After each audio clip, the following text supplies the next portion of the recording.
Introdução, item 9. O movimento dos objetos é um fato firmado.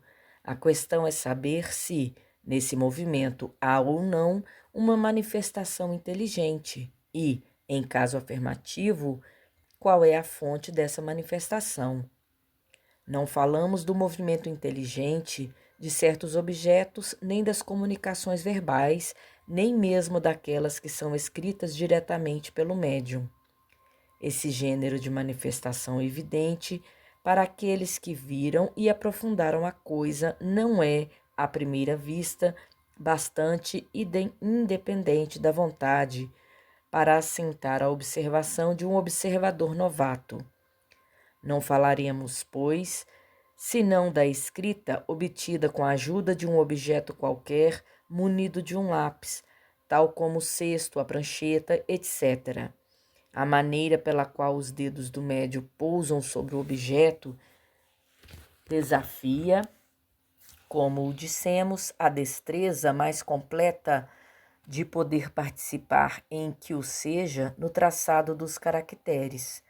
Mas admitamos ainda que, por uma agilidade maravilhosa, ele possa enganar o olhar mais perscrutador, como explicar a natureza das respostas, quando elas estão fora de todas as ideias e de todos os conhecimentos do médium.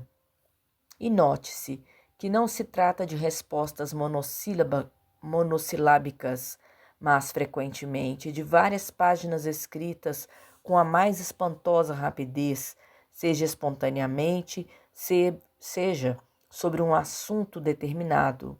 Sob a mão do médium, mais estranho à literatura, nascem algumas vezes poesias de uma sublimidade e de uma pureza irrepreensíveis e que não renegariam os melhores poetas humanos. O que se adita ainda à estranheza desses fatos é que eles se produzem por todas as partes e que os médios se multiplicam ao infinito. São esses fatos reais ou não? Para isso não temos senão uma coisa a responder: vede e observai. As ocasiões não vos faltarão, mas, sobretudo, observai com frequência, por um longo tempo e segundo as condições necessárias. Diante da evidência que respondem os antagonistas, sois, dizem eles, vítimas de charlatanismo ou joguetes de uma ilusão. Diremos primeiro que é preciso afastar a palavra charlatanismo de onde não há proveito. Os charlatães não fazem seu trabalho de graça. Seria, pois, tudo no mais uma mistificação.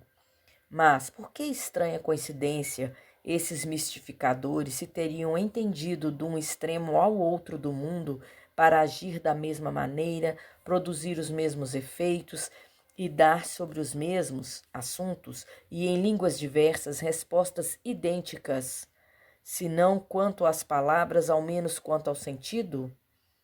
Como pessoas graves, sérias, honradas, instruídas se prestariam a semelhantes manobras e com que fim? Como encontrar-se entre crianças a paciência e a habilidade necessárias?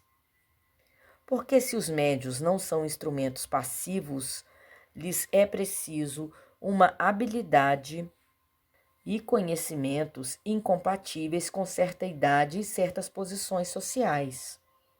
Então, acrescentem que, se não há fraude, os dois lados podem ser vítimas de uma ilusão.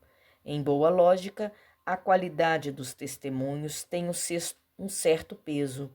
Ora, está aqui o caso de se perguntar se a doutrina espírita, que conta hoje seus adeptos aos milhares, não os recruta senão entre os ignorantes? Os fenômenos sobre os quais elas se apoiam são tão extraordinários que concebemos a dúvida.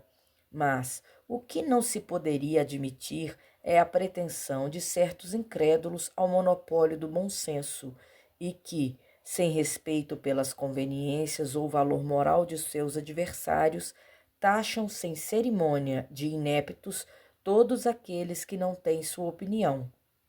Aos olhos de toda pessoa judiciosa, a opinião das pessoas esclarecidas que por muito tempo viram, estudaram e meditaram uma coisa será sempre senão uma prova, ao menos uma presunção em seu favor, uma vez que pode fixar a atenção de homens sérios que não têm nenhum interesse em propagar um erro, nem tempo a perder com futilidades.